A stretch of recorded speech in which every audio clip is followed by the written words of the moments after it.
Muito bem. Sobre a interação das dimensões humanas. Então, o que acontece entre o corpo, a mente e o lado da dimensão anímica?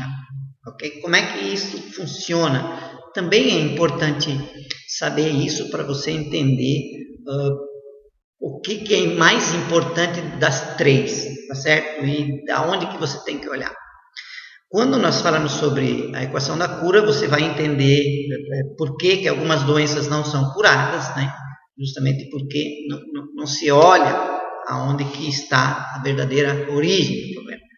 Então, se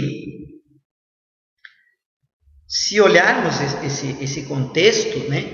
Eu atuo nessa área da saúde já há mais de 35 anos, né? Praticamente 40 anos já, e o que eu tenho observado, e não só eu, assim como grandes estudiosos da área, também falam sobre isso, e isso é muito visível dentro daquilo que eu sempre fiz, observei e continuo fazendo. Então, assim, a dimensão mais inferior é a dimensão física, que é a dimensão estrutural, o corpo humano. Então, olhando para o ser humano, a dimensão mais inferior é o corpo humano. Então, o corpo humano, ele não tem ações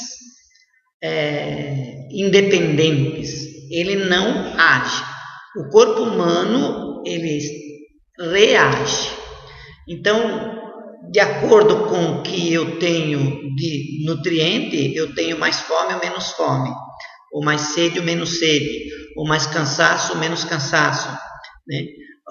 E por aí afora. Então, o corpo humano ele vai reagir em função de uma situação não adequada que está acontecendo com ele, certo?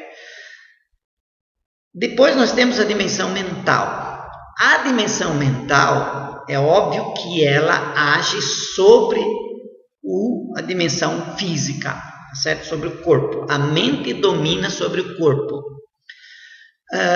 Isso significa que o corpo vai obedecer à mente. Isso tem duas implicações óbvias, tanto pelo lado do bem quanto pelo lado do mal.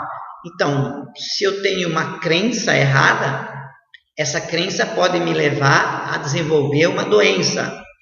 Se eu tenho uma crença certa, essa crença vai me qualificar a resistir a essa mesma doença. Eu vou citar um exemplo muito simples para que você entenda isso rapidamente.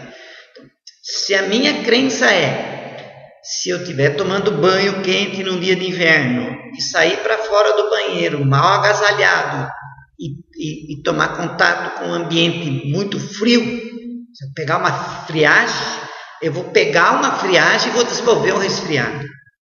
Se eu tenho essa crença, pode ter certeza que na maioria das vezes que eu passar por isso, eu vou acabar tendo um resfriado como consequência, por causa da minha crença errada.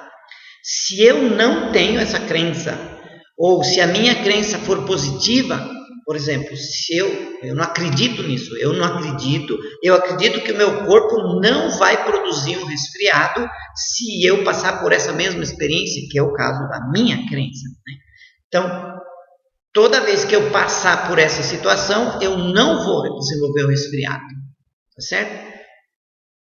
Entendeu?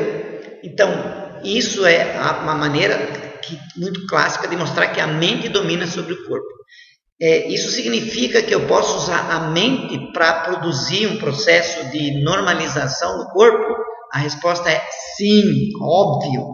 Isso está cheio na literatura de exemplos de reversão de doenças consideradas incuráveis no momento que a pessoa mudou a crença, deixou de ter uma crença negativa e colocou no lugar uma crença positiva e acabou revertendo o processo. Está cheio de história aí, tá bom? Muito bem. Daí nós vamos para a dimensão anímica ou espiritual. Bom, a dimensão espiritual, o aspecto emocional, ela domina sobre a mente, certo? Vamos dar um exemplo muito simples aqui para você entender.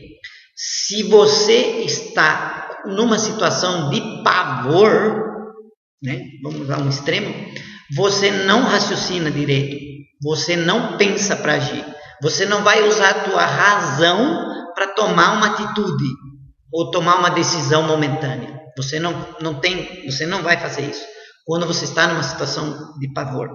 Isso mostra claramente que o estado emocional domina sobre o estado mental. E também domina sobre o corpo muito mais ainda. Muito mais ainda.